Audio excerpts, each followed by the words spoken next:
Good morning, everyone, and welcome to the PivotBoss pre-market video for Tuesday, November 28th, 2023. I am Frank Ochoa, aka PivotBoss. Happy Tuesday, everyone. Here's a look at the daily time frame of the ES. You see a narrow range has developed over the last nearly 2 weeks of trading.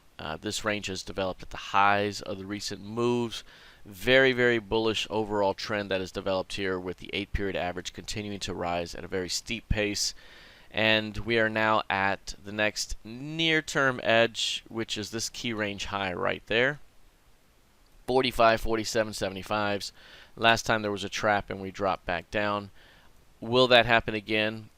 Will we fail at that 47.75? If so, you have a rotation that can take you back down across the range here.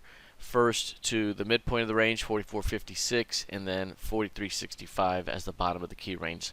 So if there is a reaction here, we could pull back down into about 43.65s across the way. But as of right now, this market remains so bullish that any pullback could be a buying opportunity. Right now, we are testing prices below the previous session's low.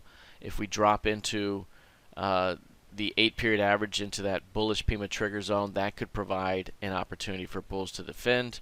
If we have a whole 1 day's worth of selling pressure like this day here, it could be a buying opportunity in the next session for a continuation up as this market continues to stretch for the previous quarter's high at 46.34.5. We also have the market structure edge at 4600 as well. So any pullback here, as we are currently seeing at the moment, could provide a buying opportunity for another push to the upside until proven otherwise. A failure at 4,500 opens up more of the downside ahead. If we take a look here at the NQ, similar price action in that we have a very clear narrow range here. This 9-day range has about 1,000 points of range built up into it of energy.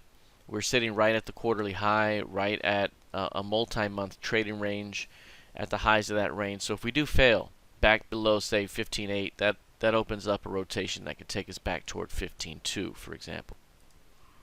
But given the current uptrending market, again, we need a very strong high to suggest that we are going to drop. As of right now, any pullback could be a buying opportunity still until proven otherwise. That means we could still drop a bit more, perhaps into 15.8, and that could still be a buying opportunity for bulls looking to stretch this thing to new highs up ahead. Perhaps a squeeze into the 25% extension at 16.4 could be ahead.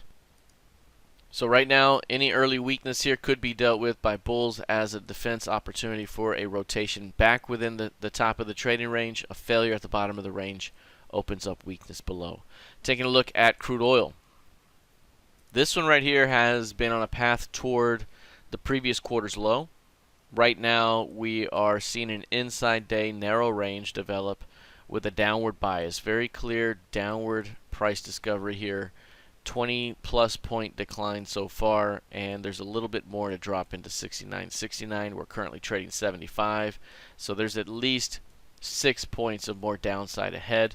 Inside day could lead to a breakdown up ahead. A failed new high could also lead to an opportunity for bears to defend, but right now the path is downward until proven otherwise. Seasonality takes us down into the first week of December, which means we have a whole week here up ahead where we could still see another round of weakness ahead. So any pullback, any failed new high could offer an opportunity for bears to defend for a continuation towards 69.69 below. Taking a look at gold futures. Gold right now seeing a pop to the upside, perhaps a rollover gap up that takes you up to and above the previous quarter's highs here. That's the 2020 level. We've been talking about that level here. The gap is taking us up to the 2030 level, just shy of the 2040s for today, 2038.90. So is this going to be a higher high failure? Do we fail to hold prices above the 2020 level? Do we go back below that level? If so, 1940 could be back below. So this is going to be a very important zone right here, as we are now above resistance for the first time in a while. 2020, again, as we noted, has been a very clear area of resistance. The last time we were trading above that zone was back here in May, and that quickly that failure quickly led to weakness here over several months. So first time we're trading above that level. If we can hold above 2020, it opens up the edge back toward 2080. A failure here starts to rotate this thing back down to 1940. So 2020 is going to be the important edge to continue to watch here in gold. Looking at the YM's been very bullish, while the others have developed narrow ranges that have been more boxy. This has been a narrow range, but with more uptrending price action here. So trending higher, continuing to stretch for the previous quarter's high, which is 35,800. Any pullback could still lead to a buying opportunity for continuation up. I would say this market hasn't really tested prices below the previous session's lows. The last time was here, and it was a buying opportunity. The time before that was here, and it was a buying opportunity. So if we drop below multiple day lows, it could be close to here to being a buying opportunity for another stretch into 35.8. If we pull back as deep as, say, 35K, plus 800 or more could be ahead for the YM. All right, that is it for now. We'll see how this develops the rest of the session. Good luck, trade well, and I'll see you in the trader room. Take care.